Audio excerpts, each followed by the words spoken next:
25 Cromwell Street, Gloucester, home to Fred and Rose West and their 9 children. Outside, an ordinary family home. Inside, the scene of some of the most horrific crimes in British history. I had both his faces hovering over me.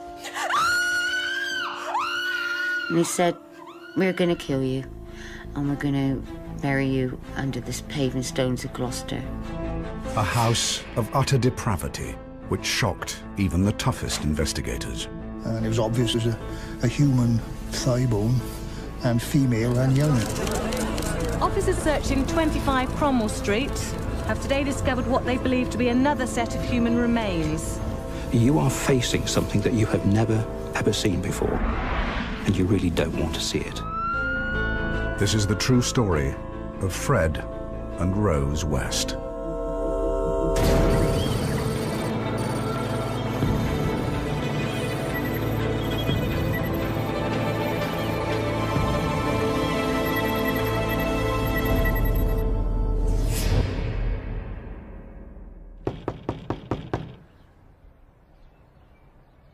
The 24th of February, 1994. The last night Fred and Rose would spend together after 22 years of marriage, and the start of a murder investigation that would shock the world. Fred West, a builder in his 50s, worked hard to pay for his house in the centre of Gloucester, where he lived with his devoted wife Rose and their children. These were people who were well regarded. I mean, they weren't highly regarded, but at least well regarded by most of those around them. Bit eccentric, bit odd, but do anything for you. Summer 1969. Rose was waiting for a bus when Fred first saw her. She was almost 16, and Fred was 28.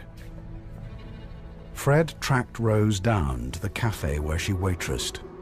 Thick-set and strong, the son of a farm labourer, Fred got his way with the women he pursued. Soon, Rose was Fred's lover, and pregnant with their first daughter, Heather. Over 20 years later, and Heather had been missing for 7 years. Allegations of sexual abuse within the West family alerted Gloucestershire police to Heather's disappearance. After an initial search failed to locate her, Detective Superintendent John Bennett was brought in to investigate. What that basically meant was that either she had gone abroad illegally because she wouldn't have had a passport, or was dead. The police search quickly centred on the West's house in Cromwell Street. It was some form of a family joke that Heather was under the patio at Cromwell Street. This being mentioned mostly by Fred and Rose West to their children when they'd done something wrong, hadn't eaten their food or refused to go to bed or been naughty in some way. On the 24th of February, the police moved in to search Fred West's garden. He was saying that there was no truth in this and that he was going to sue the police for the damage they were causing to his home. Slab by slab, the police removed Fred's patio. They found nothing at first. Then, digging deeper, something caught their eye. It was a bone, but was it human? They called in forensic pathologist Professor Bernard Knight to find out. And it was obvious that, 2 seconds it was a human thigh bone, and female and young. Fred had broken a sewer pipe at some stage in his digging. So I was digging through a mixture of Gloucester clay and, of course, the sewage. So it was a sort of black, sticky mess. But then, when I went into this hole, or at least I think there's a police officer down there, and he handed up some bits. And I looked at these. I remember looking, I think, at Inspector Bennett and saying, well, either she's got 3 legs or you've got more than one. The police had found the remains of 2 bodies.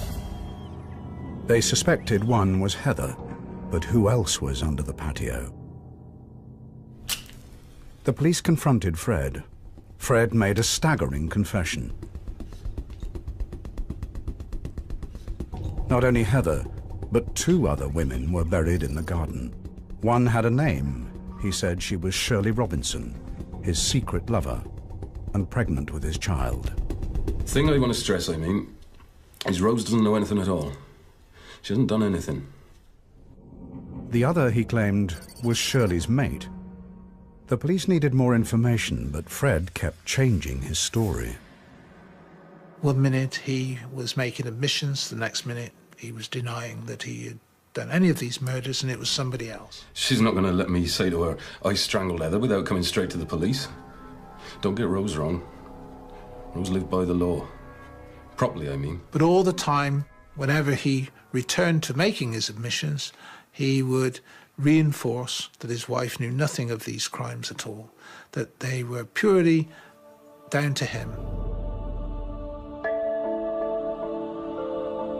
Was it possible that Rose knew nothing about the murders?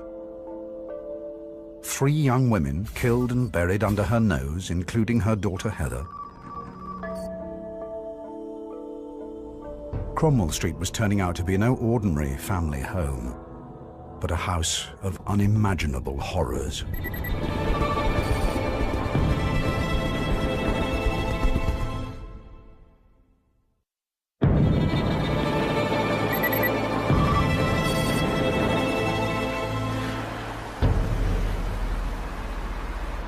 In 1994, one of the biggest criminal investigations in Britain began in an ordinary house in Gloucester. The remains of 3 young women had been recovered from under the patio at 25 Cromwell Street. One of the victims, Heather, was the teenage daughter of builder Fred West, who'd confessed to all 3 murders. Now, Fred had started to change his story. But in one thing he was consistent. His wife, Rose, knew nothing about the murders. I know she doesn't like the law, but she'll not have it broken. He even started to converse with the officers off tape, almost suggesting that he wasn't guilty of murder, he was guilty of manslaughter, that he would be out soon, that this would all be some big tragic accident that he would portray. Was this a case of manslaughter, as Fred claimed, or were his quick confessions masking something far more sinister? Evidence found with a 3rd victim pointed to murder. One of them had a black plastic or leather belt with a buckle, again put round under the chin and over the top of the head. Of course, because all the soft tissues had gone, everything had sort of moved a bit and fallen about, but it was obvious that this was some kind of bondage thing on the head. But who was the 3rd victim? All the police knew was what Fred had told them. She was the friend of his secret lover, Shirley Robinson, the 2nd victim found at Cromwell Street. It was obvious it was going to be hard to identify these bodies because the bones themselves never give you any clue as to who the person is, not the bones. Usually it's the face, the skull and the teeth. And of course that's the province of Professor Whittaker.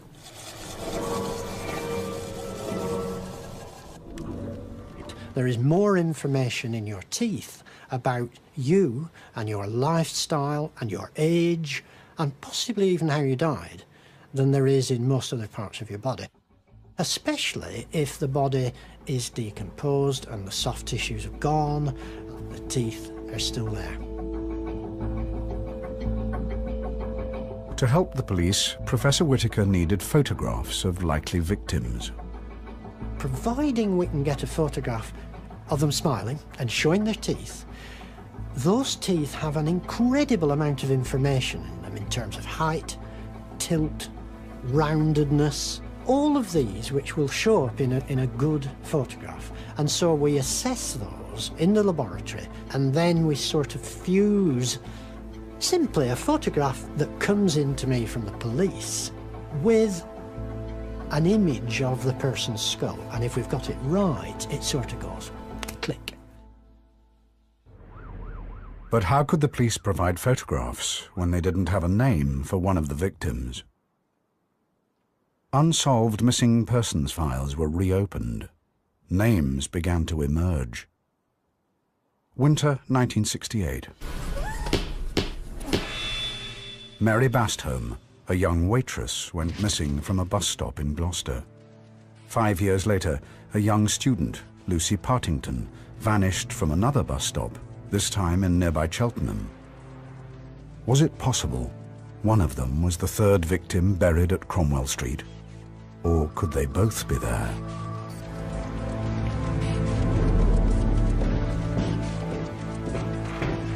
Forensic psychologist Paul Britton was brought in to profile Fred West and answer the burning question: were there other victims?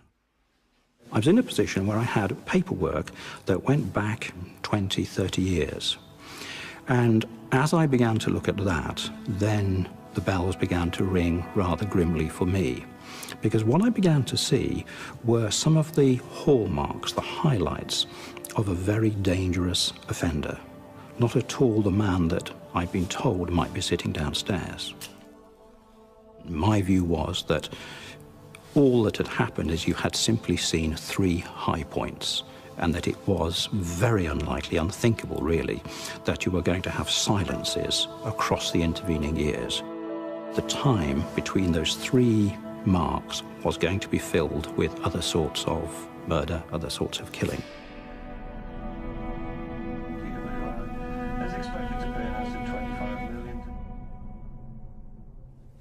A man will appear in court this morning following the discovery of 3 bodies in his back garden.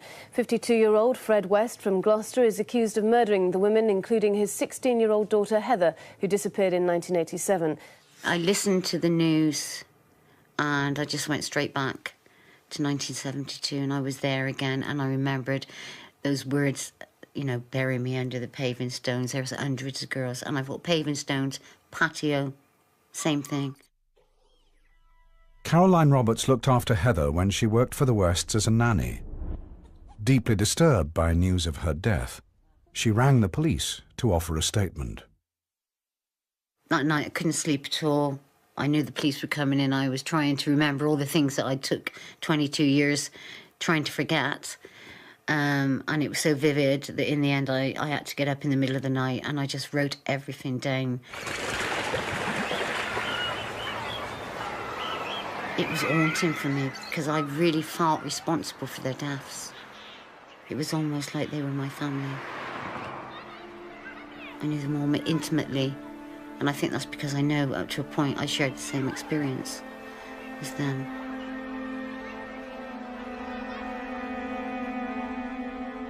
Another call to the police, this time from a friend of the parents of Linda Gough, a girl who had gone missing in 1973 and whose last known address was 25 Cromwell Street.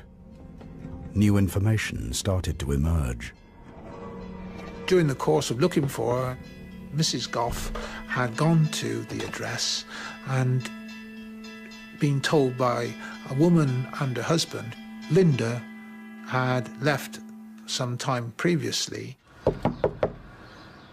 Linda's mother had noticed that Rose was wearing her daughter's slippers.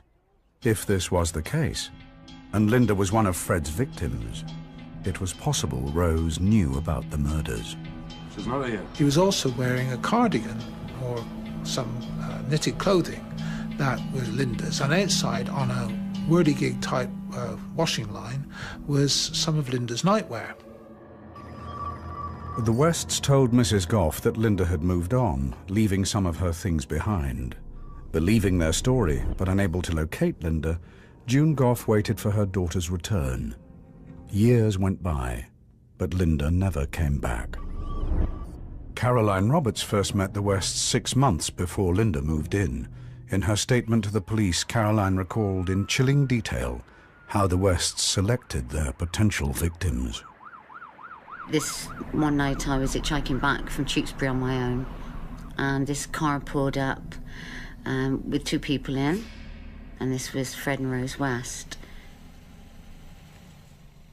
When I first got in there, I didn't think they were a couple because of the age difference and the fact that she was quite an attractive young girl and he was not an attractive man. As we went on our way back towards Cinderford, we got talking and they seemed really friendly, and that's when I found out they'd just got married and that they had 3 little girls. And they were talking to me and asking me about what I was doing and that, and I said that I tried to avoid being at home as much as possible because my stepdad, we kind of just didn't get on. And with that, they both at the same time just turned around and said, hey, would you like to come and work with us, looking after our children? And within a week of meeting them, I moved in to 25 Cromwell Street. Caroline's job would be to look after Heather, newly born baby May, and Anna Marie, the oldest child from Fred's first failed marriage. One of the strange things was that they had a lot of visitors, mainly men, come into the house. And I used to look after the children while Rose was with these men. And I'm sure she must have told me she was a masser, which I believed at that time. There was an even darker side to Fred. He'd tell me things like he'd performed abortions. Oh, don't worry if you get pregnant, Caroline, you know, we can put you right. I can do abortions. I've done abortions before now. And, and the sickening thing was that he would say things like, yeah, and the women were so grateful they'd offer their bodies to me straight after. Which, yeah, and I thought, nah, this man's just making it all up. He ain't right.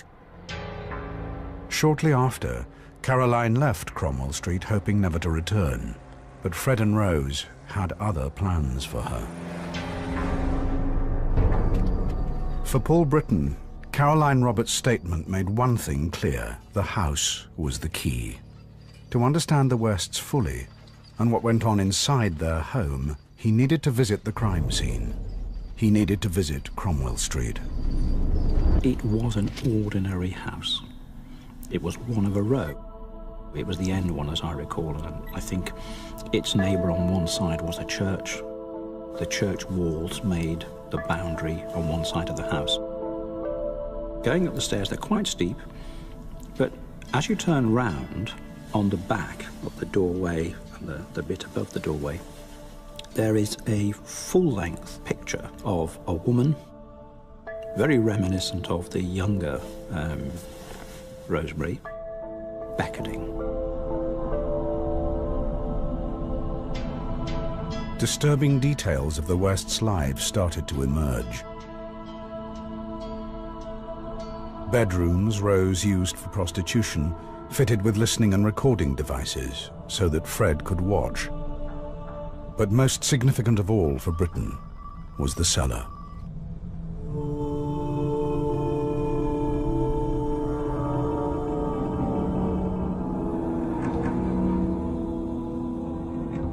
This part of the house was quite self-contained.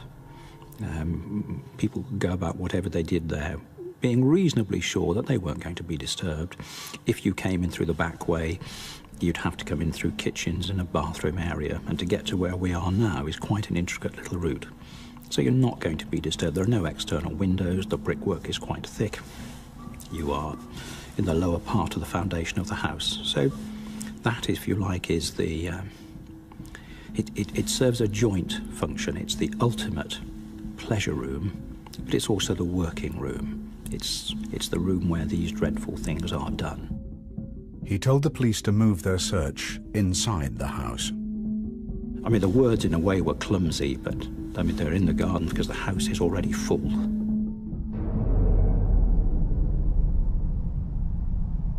Paul Britton had said that West was a predatory sexual psychopath, and he had said quite clearly that there was a possibility of there being more victims.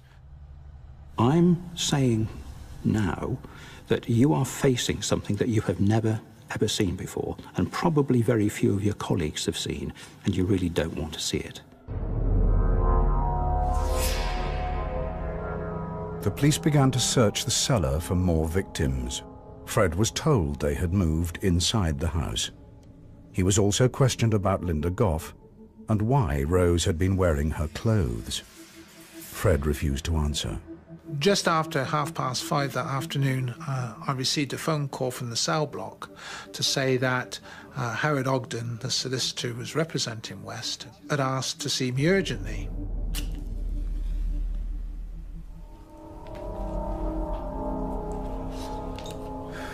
When he arrived, he appeared quite pale, and I remember he asked me if I'd like to sit down. I wish to admit to a further approx 9 killings. It was something that just seemed to be beyond belief. 9 killings. Completely unexpected, out of the blue. Expressly, Charmaine, Rena, Beyond my personal experience, Linda Goff, and I suspect that of many other police officers. and others to be identified. I even questioned whether, personally, I was capable of handling this. F. Officers in Gloucester searching 25 Cromwell Street have today discovered what they believe to be another set of human remains. Everybody wanted to know what was going on. Christened the Angel of Cromwell Street, Hilary Allison became the voice of the police investigation. But with global press interest growing by the second, Hilary had her hands full. My recollection is walking out to give a briefing and suddenly having cameras flashing all over the place, questions being asked of you, microphones thrust in your face. And what we had to try and do was manage that and say, come on, folks, be reasonable. Questions one at a time. We will read a statement out for you. We will do some interviews with you individually afterwards if you want it. But please, can you just back? I'd come down Cromwell Street and the place looked like, I know, it looked like a football match with Japanese photographers, and at one occasion the police had barriers up and they sort of burst through at one occasion. I was almost crushed against the wall. It was a bit off-putting when you're just trying to go to work. We had a number of calls from reporters all over the country, national and local, saying, well, we've now heard it's going to be 32 bodies, it's going to be 69 bodies. We've heard that Fred West has fathered 32 children. All sorts of things were being put to us. Now, of course, all we could say at that stage was, look, this is pure speculation. No one has mentioned those figures. As soon as we get any information, we'll give it to you. But we certainly can't get into the business of speculating. Whatever the press imagined, the police now knew there were 12 victims. 3 had been identified: Heather, Shirley Robinson, and now Alison Chambers, who Fred had wrongly claimed was Shirley's maid. I wish to admit. Fred had also confessed to a further 9 murders, including his first wife, Rena Costello, and her daughter, Charmaine. But where were Lucy Partington and Linda Goff? Were they buried in the cellar or hidden in the walls of 25 Cromwell Street? And if they were, how could Fred's wife Rose not know about the murders?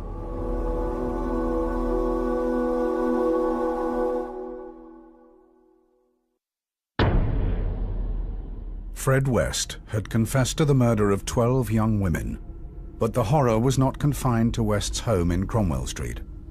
Fred told the police there were other bodies in other places. He led them to Muchmarcle near Gloucester, the tiny rural village where he grew up. This field's known locally as Letterbox Field. When we brought him out here, hoping that he could identify the location where he buried the body.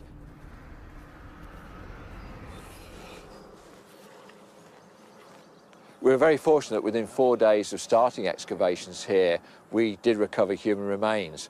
And those were subsequently identified as being of Rena Costello, Fred's first wife. Now, she hadn't been seen since 1971, so the body had been in the ground for more than 20 years. But there was something else, something detectives hadn't bargained for. Fred revealed that lying close by was another body, Rena's friend, Anne McFall, who, like Shirley Robinson, had also been pregnant with his child. At the time that we believe the body was buried, the field was completely different. There was a small pond down there, and more than that, the farmer had told us that he'd added about 8 or 9 feet of soil above the original level.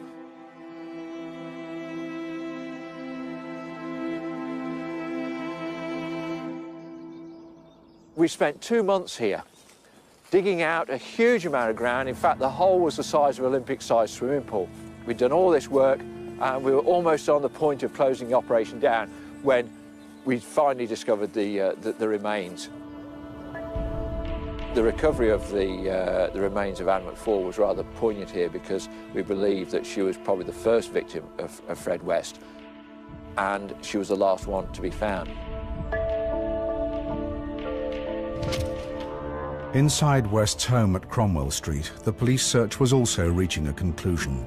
Inch by inch, they'd stripped the house bare. 5 more unknown victims had been painstakingly exhumed from the basement, and in the bathroom, they finally found the remains of Linda Gough. Cromwell Street was empty at last. With nothing left to find, and the media demanding information, the next task for the police was to identify the victims. This onerous task lay in one man's hands.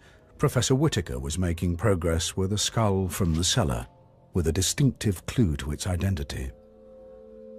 This girl must have had some damage to her 2 front teeth. They had crowns on them. These crowns were temporary crowns. Now, to a dentist, this means she had an accident, probably.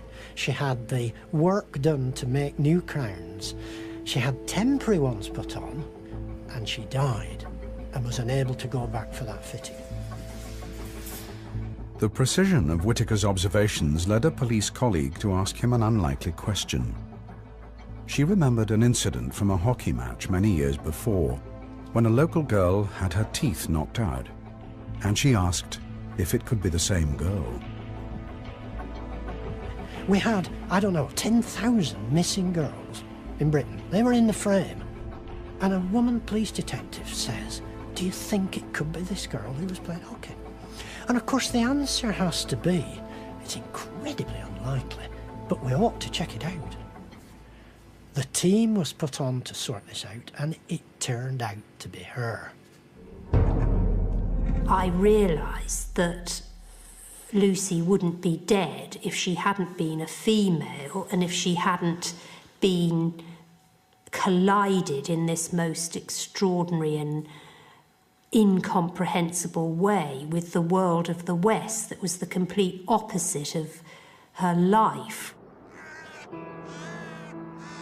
The girl who'd once played hockey was Lucy Partington.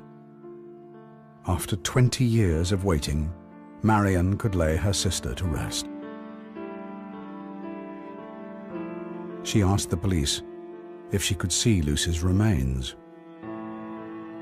I just walked forward and took the lid off, and there it was, and there was something about the shape of it that was just immediately I knew that it was Lucy's skull. It was just like the shape of this dome. I told my mum what we were going to do, and I said, is there anything you'd like me to put in with Lucy's bones? And she gave me these 2 old toys of Lucy's that she'd always kept, that we played with as children, completely beaten up old straw-stuffed lion that was called Chocker, and another one that was called Bunny, who was dressed up in his smart velvet trousers. We put Chocker and Bunny in either side of her skull and wrapped it all up. You know, it was like tucking up what was left. It really helped to make it real.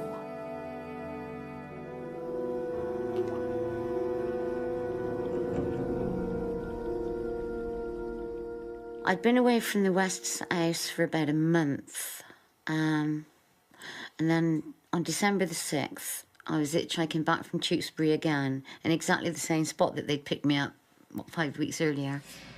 When they pulled up, they were both sat in the front, and Rose opened the window, the passenger side, and was all smiling. And then she said, oh, Carol, I'm so glad to see you. I'm really sorry about what happened. And then Fred leaned across and he was all smiling and saying, I'm really sorry, Karen, didn't mean to upset you like that. I was only joking. And then they were like talking and saying, oh, the kids have really missed you and we really missed you. And I kind of felt like, even though I didn't want to get in the car, I kind of felt like they were being so nice that I had to. Come on. Okay, thanks. Can you sit in the back, Fred?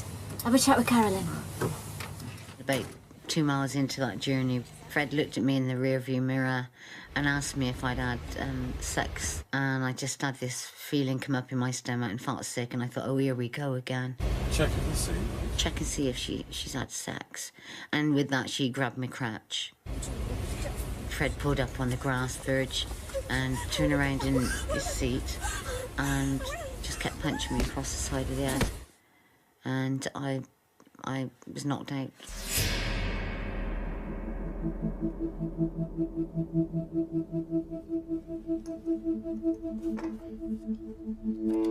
When I came through, they'd tied my hands behind my back with my scarf, and they were wrapping like parcel tape all around my head. They were telling me, if you just calm down, we're just going to make you a cup of tea, tidy your back up, and then we're going to take you home. And they did do that. They sat me down and they took the tape off me, undid my hands, and gave me a cup of tea, gave me a cigarette to try and calm me down. And I did then think, oh, this is okay, they've just made a mistake. They think I'm something I'm not, and I'm going to go home.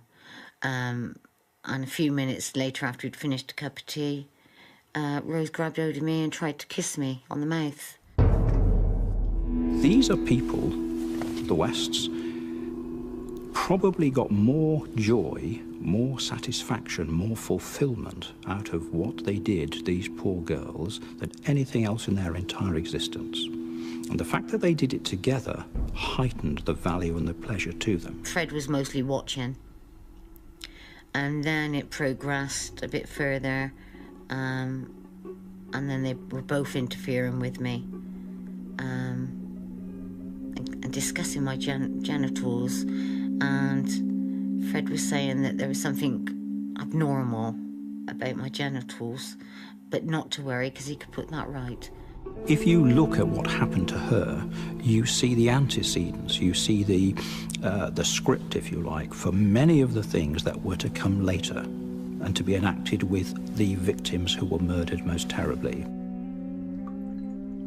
And so they decided to stop and, right, we'll calm you back down now, we're going to take you home soon.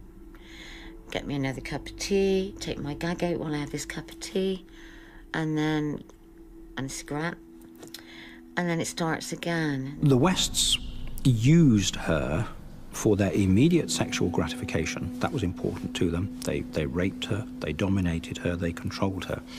But remember, even at this stage, they were not in a hurry. They didn't expect to kill her necessarily, but neither did they expect her to be gone from them very soon. One of their weaknesses, one of their areas of being blinkered, is not really to understand that other people really are sentient, active people. And that means if they can get away, they will. If they can oppose, they will. And so I tried to shout out. Rose put a pillow over my head and smothered me. First I was kind of struggling with it, and then I thought, no, just go with it. You know, you kind of give up. And it's just so easy to just let it go, just go off to sleep, and that's it, it's over with. Fred came back and pulled the pillow off me, and that's when they ripped me up by my neck, and that's when they threatened to kill me. They said, I had both these faces hovering over me, and they said, we're going to keep you in the cellar and we're going to let our black friends use you, and when they finished with you, we're going to kill you, and we're going to bury you under this paving stones of Gloucester. And he added that, you know, there are hundreds of girls buried there, the police haven't found them, and they're not going to find you.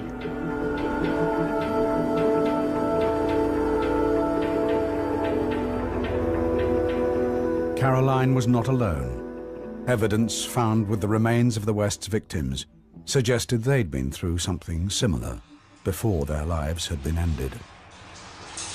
We found one knife. It couldn't have been the knife that dismembered them because it was a long bread knife type, which was a bit round-ended. It couldn't be used for that. And the other things, of course, were bondage materials, I suppose you'd call them. They were sort of masks of sticky tape, stuff you tape on parcels, wrapped around the head, and some plastic tubes which had been pushed up nostrils. Pretty bizarre stuff. Remember, if you look at what happened to these young women, you see a progression of debasement, of mutilation. You see physical mutilation.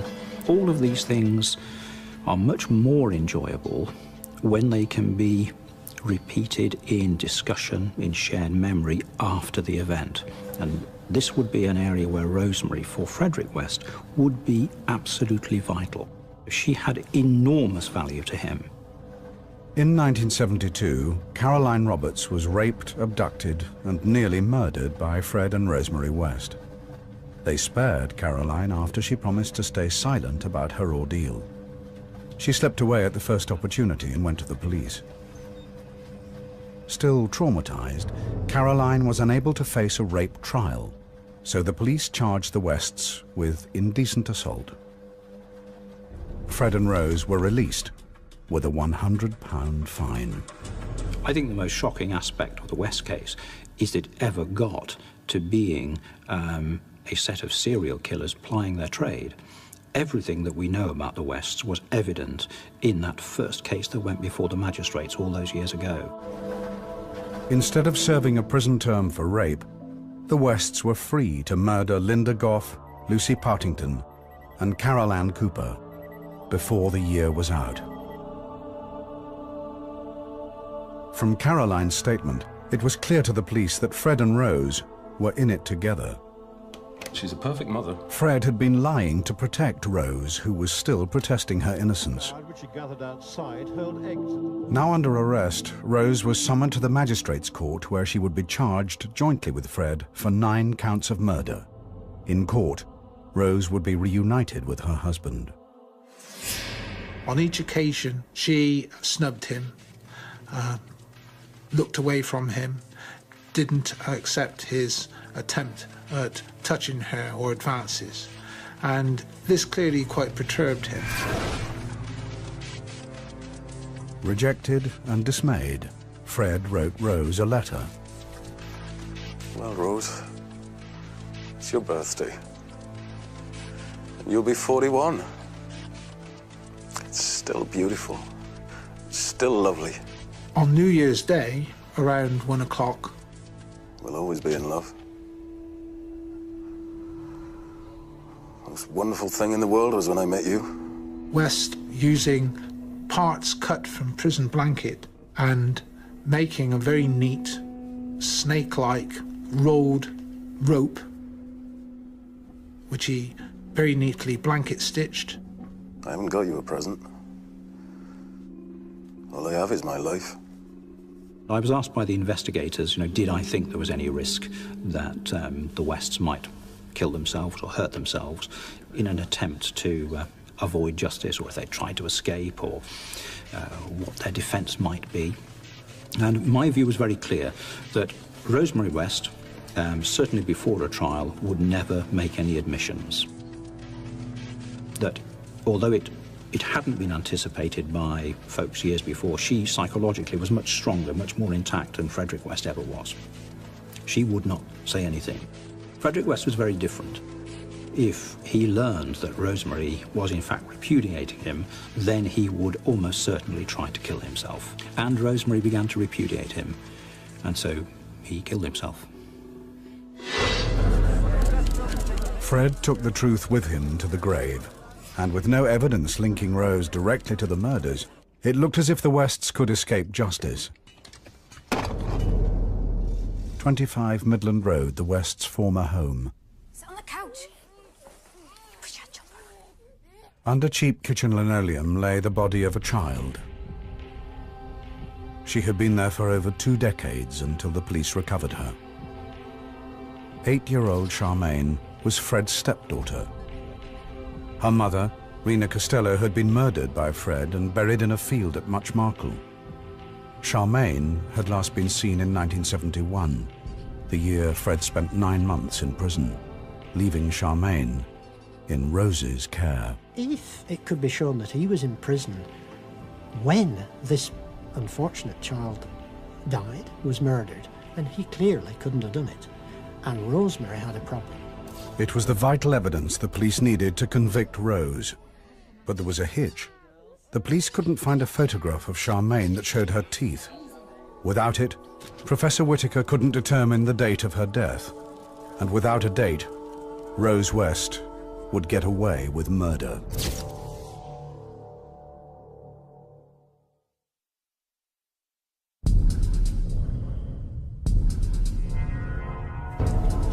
Before he killed himself, Fred West confessed to the murder of 12 women. 9 were found at Cromwell Street, and now 2 more burial sites had been uncovered. Rena Costello, Fred's first wife, and her friend, Anne McFall, had been found under the fields at Much Marcle. And now Charmaine, Fred's 8-year-old stepdaughter, was being exhumed from 25 Midland Road. With Fred West dead, and no evidence to link Rose directly to murder, it looked like the Wests could escape justice. The police needed to convict Rose of murder. They needed to prove their hunch that Rose killed Charmaine while Fred was in prison. To prove this, the police had to find a photograph of Charmaine showing her teeth, so Professor Whittaker could match it to her skull and work out the date of her death. Well, I was actually sort of almost in despair. The really sort of professional answer that I wanted to be able to give, well, 2 professional answers. Who is it? And when did she die? I couldn't answer either of them. Then Professor Whittaker had a stroke of luck. A fax, intended for Rose West's defense team, was sent to him by mistake. I couldn't believe it. Out came not a kind of sort of document, which I could sort of look away from and, turn it over and take away. It was a photograph. And it kept coming out, as faxes do, and it came bigger and bigger and bigger. It was the photograph of Charmaine West that we'd been looking for months and months and months. The police were also able to locate the photographer, who not only remembered the session, but also had a record of the date he'd taken it. This was the breakthrough they needed. Now that they had a reference point, Professor Whittaker could measure the amount of growth in Charmaine's teeth between the time the photo was taken and the point where growth had stopped. This gave him a probable date for Charmaine's death. The police had proved their hunch. Fred was in prison at the time. Finally, the case against Rose was building. Now they had a jury to convince. Rose West's trial began in Winchester in October 1995. Accused of 10 counts of murder, she pleaded not guilty to all charges. The prosecution needed an ace card. Caroline Roberts was asked to take the stand. I thought, right, I'm an adult now. Back then, I couldn't have handled it, but now I can handle this. I'm going to do it. What had happened to me had happened to these girls, and I wanted to at least get justice for them. And this time I didn't care what anybody said or thought about me. I was going in there and I was going to stand up to them. I knew she wasn't innocent. When I was attacked, the nearest I came to death was at her hands. And so I knew she was capable of murder. Had the combination of Caroline's strong witness statement and Professor Whittaker's evidence from the photograph helped to swing the jury? The jury came back. Rose West was found guilty on 10 counts of murder. The trial judge, in sentencing her, said she should never be released. She has always, from that time and continues to do so, maintained her innocence. Juanita Mott, Therese Siegenthal, Linda. I know that Rosemary West was sexually abused as a child by her father, and I know that when she was 15, she was abducted from a bus stop and raped, and that 4 years later, when she was 19, that's what happened to Lucy. Catherine Costello.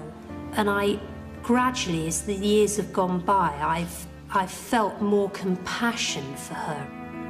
Lucy Partington. And I do hope that something of her life can be healed. The thing about Rosemary West is that she was in effect a blank canvas. And the thing that Frederick West did was to provide a platform, to provide a runway that she flew from. He was able to nurture her, to encourage her, to, if you like, show her the way. What he didn't anticipate, I'm quite sure, but was enormously gratified by was the fact that she flew past him.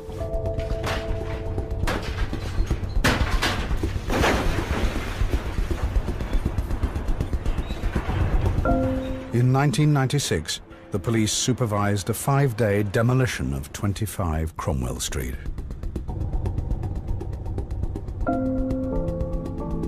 Speculation about other bodies, other possible victims of the Wests never found by the police, continues to this day.